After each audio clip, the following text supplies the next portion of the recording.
Welcome back to Sprague Homestead. So today I'm making some raised bed planters for some herbs that I need to go ahead and divide. Now I know it's kind of late in the season, but what I'm dividing is chives, and it's only August, so we've got some time to get them separated out and rerooted. So what I'm going to do is I'm going to show you how to build some of these little planter boxes. They're made out of cedar fence pickets, the 6-foot ones that you can get in any home improvement store. And they take me about 15 minutes, give or take, to put them together.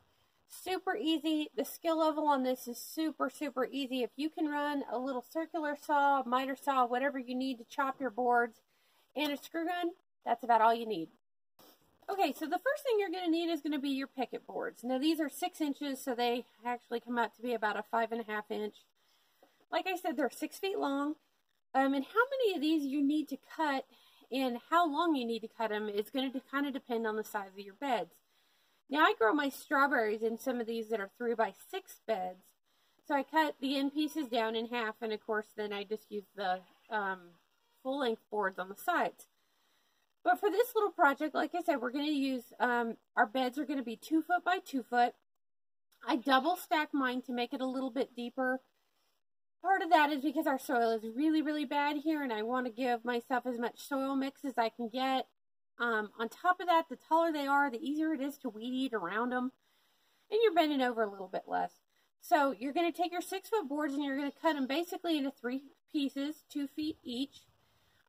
So if you're double stacking like I am, you're actually going to need 8 pieces, which is 3 boards with 1 2-foot section left over. Now, if you can get the picket boards that are straight edged like that, perfect. They make for a nicer bed. They were out when I went, so that means I got the dog-eared boards. Now, it's not a big deal because we're using 2x2 kind of stickers in the corners to give our bed some girth, because as you can see, this stuff is very thin. So it's not a big deal. It's not as pretty as if you can flush cut them. If you want to shorten your beds up just a little bit to take the notch off, if you can only get dog ears, that's fine too. It's completely up to you. But like I said, for this project, we're just going to go ahead and cut these into 2 foot and just go ahead and live with the dog ears.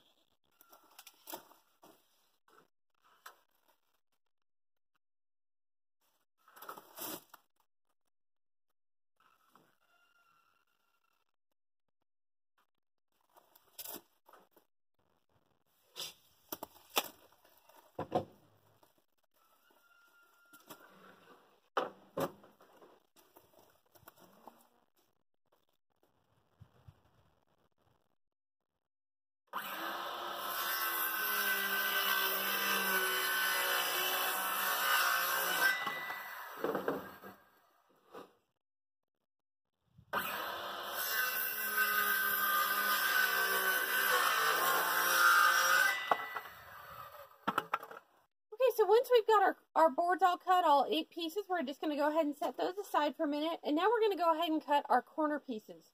These are 2x2, which measure out to 1.5 inches by 1.5 inches. And to make it easier on myself, I just cut them at 12 inches. That does kind of leave a little stub at the end.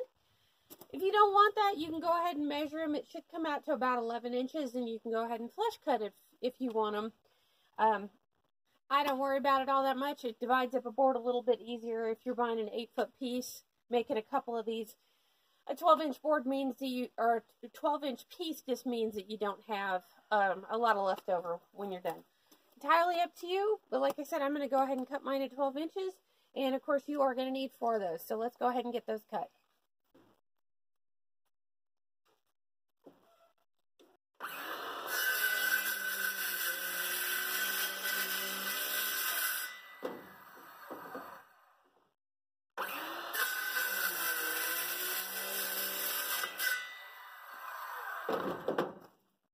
Okay, so once you've got your corner pieces all cut down, it's time to start the assembly process. So like I said, you're going to need a screw gun or some kind of impact driver, and you're going to need some screws. Now I use an 1 5/8 inch just deck type screw, exterior screw. You can use pretty much anything you want. Just keep in mind, if they're going to be outside, you really want an exterior screw, not an interior screw. I find that the 1 5/8 inch works really well. This stuff is kind of thin, but your corner pieces aren't real big. So by using a shorter screw, you're not going to have a lot of blow through because nobody wants a sharp point sticking through when you're trying to garden. The nice thing about some of these in particular, these deck mates have a little notch in them, so they kind of self-drill, so you're less likely to get board split. If your cedar boards are very, very dry, now mine are pretty damp, just coming out of the pile at the lumber store. If you're finding that they're very, very dry, cedar tends to split really bad. So you may want to go through and pre-drill some holes in them if you're at all concerned about them splitting. I'm not real worried if I get a few splits. It's just another little talking point in the garden, so it doesn't really bother me. If you choose to go ahead and drill them out, you really don't need any more than about 2 in each side of the board. So feel free to go ahead and do that if you want. And let's get assembling. Okay, now I do mine on the right-hand side because I'm right-handed, so it makes it a little easier. So the first one you're going to do, go ahead and set your 2x2 down. And you're going to take the end of your board and just flush it up as close as you can to the end. So it's going to be flush on this side and on this side.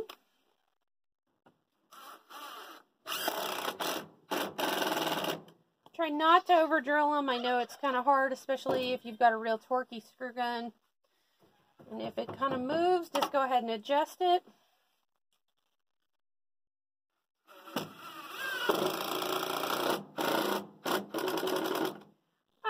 Exactly about perfection here. I'm going to go about 1 inch from either side and try and center it in my 2x2. Once I've got my first one on, I'm going to go ahead and pull another board out, and I'm going to put it right next to the other one, just as flushed up against it as I can.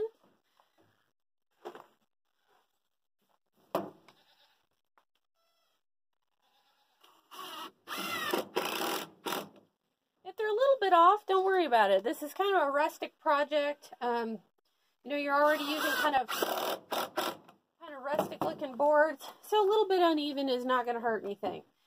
Now that we've got the first one done, we're going to go ahead and do the same process with the other 3 sides. So when you're done, you're going to have 4 of these that look exactly like that. Okay, so now that we've got our boards all put together, let's go ahead and actually assemble our planter. So basically what you're going to do, if you can kind of see that, is you're just going to kind of bypass. So you're going to go with the end of this board to the edge of this one. And what this is going to do is kind of bypass all the way around. It's going to give it a nice look. It's going to look the same all the way around the planter. We'll go ahead and get this one started. Now, sometimes your boards will vary in height a little bit, so what I do is I just go ahead and make sure that they're flush on the top. So if you go up or down as needed, jump just a little bit. I did kind of split this one a minute ago just because I apparently hit screw to screw. So you're going to do the same thing you did last time. You're going to go 2 screws in each one. Do pay kind of a close attention to this side. If you run into your screw, you will split your little 2x2 in there, which is what I did a minute ago. You don't want to do that.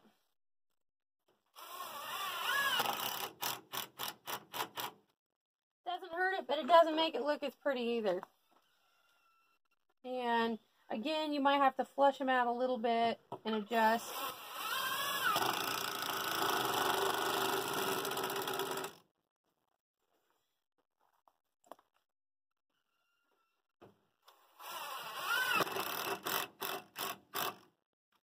Alright, and then you're just going to go ahead and repeat the process on the other 3 corners. Okay, so if everything has gone according to plan, fingers crossed, you should have a nice completed planter box, about a 2 foot by 2 foot square box. This project does not cost a whole lot. I think I paid $2.50 for my pickets, so that's going to make, since I'm using 3 per planter with a piece left over, that's $7.50. The screws I had, the 2x2 with some leftover that I already had here. If you've got to buy one, I think I saw they're like $1.86 at our store for an 8 foot long piece. And if you're cutting them at 12 inches, of course, that's going to make you 2 beds out of them. So somewhere around $8. You can have a planter that is, 11 inches deep. Great for herbs, single tomatoes, squash, you name it. You can put all kinds of stuff in this. Keep in mind that you do want the raw version, the untreated cedar pickets, if you're going to be using vegetables in the beds or herbs or anything that you're consuming. They do make some, at least our store carries them now, where some of them are pre-finished in a couple of different stains. If you're going to do that, you may want to check with the manufacturer, because I don't know what they're staining them with, but my guess would be probably just going to want to stick with ornamental stuff. At least we're always concerned about chemical leach. So, like I said, if you're going to go ahead and do that, you might want to check. If you want to color them yourself, just look for something that is approved for garden beds. Gardener Supply and a couple other companies are making stains now specifically for garden beds. Kind of looking at it myself. Maybe jazz up the garden in a year or two. So that's it on this project from Sprague Homestead. If you've got questions, leave them down in the bottom in case I missed something or you're not sure. Like I said, you can vary these by size. Easy. Anybody can do it. Get out there, get some garden beds going and get growing. That's it from Sprague Homestead. Happy homesteading.